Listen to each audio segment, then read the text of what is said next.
This is a special report from ABC News Digital.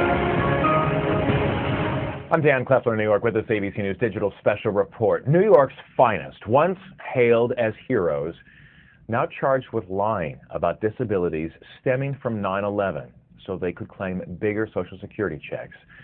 After a 2-year investigation, scores of New York City police officers and firefighters were arrested today for taking benefits for disabilities they didn't have.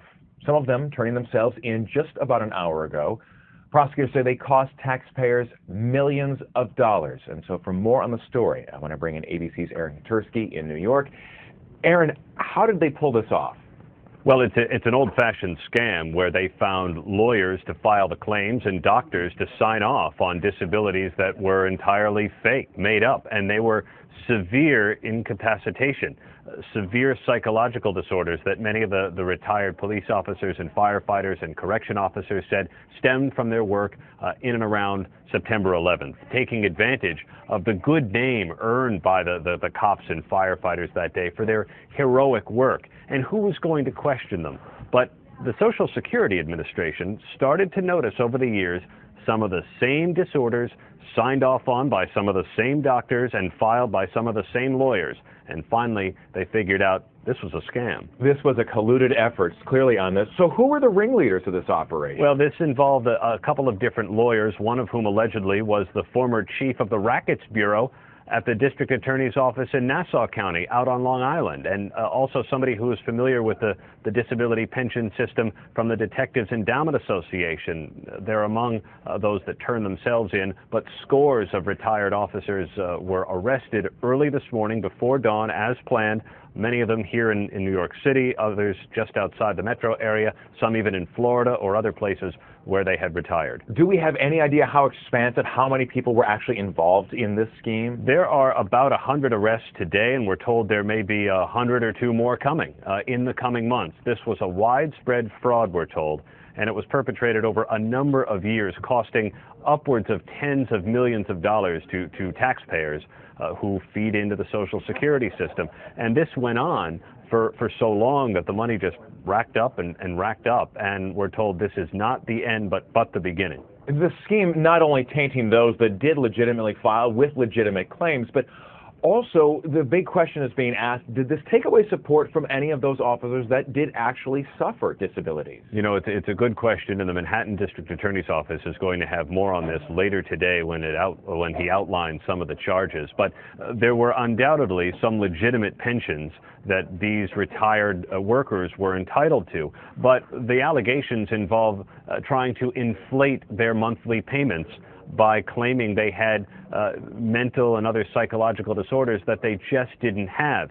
And these were ailments that were supposed to be so severe they really couldn't function in society.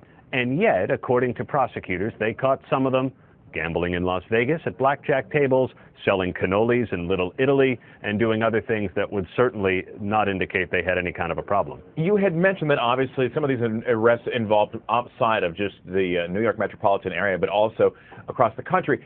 There were a lot of police and firehouses in surrounding areas that helped in the aftermath of 9/11. So was this fraud just limited to NYPD and FDNY? We believe that it's limited to retired New York City fire, police, and correction officers, but many of whom retired down in Florida, and so that's why there's federal agents that are involved there.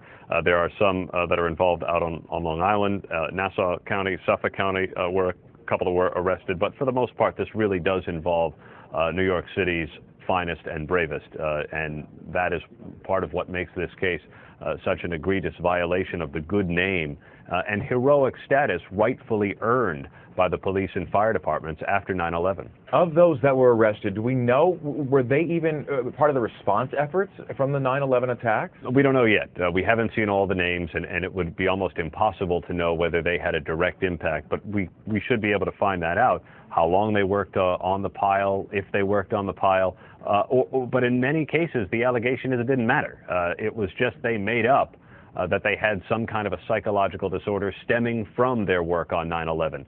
And they found a pension expert who knew how to game the system. They found a lawyer, prosecutors say, who was willing to sign the paperwork, and doctors also willing to sign off that these disorders existed when in fact court record suggests they did not. And Aaron, I understand you'll also be attending the news conference at noon today that'll have a little more information about this. But as far as this disability fraud, it went through Social Security benefits. Explain how that process works. Well, this was in conjunction with legitimate pensions that these guys earned, and the Social Security Administration started to notice over the years that a number of these similar ailments and the same names kept cropping up, the same lawyers, the same doctors, and they finally figured out that this was indeed some kind of a scam. And when they took it to prosecutors, that's when it was thoroughly investigated, and they were able to catch some of these guys either working or doing some other activities that certainly would not comport with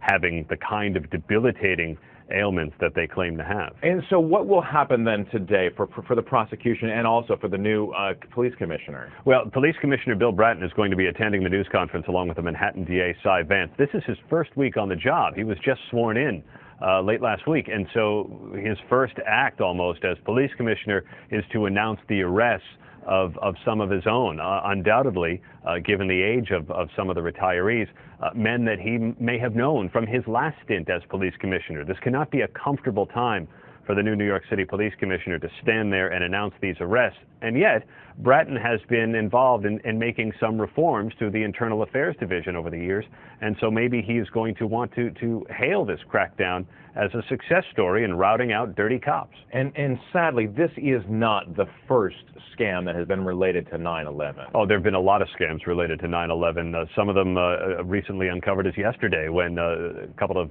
folks driving around in a truck with the Twin Towers, the burning Twin Towers painted on them, soliciting donations, not giving a penny of it to any 9/11 related charity. And it certainly is not likely to be the last. Look, 9/11 drew so many intense feelings, and the goodwill of Americans was really, there was an outpouring. And it didn't just involve firefighters and police officers, but really the entire New York community. Here, this one seems particularly egregious. There were 343 firefighters killed in New York on 9/11. There were a couple of dozen police officers that were killed, and correction officers were certainly involved in the effort, and they rightly earned the term hero after that day. This seems to trade on that good name for nothing but greed. Yeah, obviously, and with scores more yet still to be arrested. ABC's Aaron Katersky following the latest for this, and of course, following that news conference, which we will be live streaming as well. Aaron, thank you for that. A complete recap right here on abcnews.com, and as we did say, that news conference will be live streamed here when it does take place this afternoon. For now, I'm Dan Kleffler in New York with this ABC News Digital Special Report.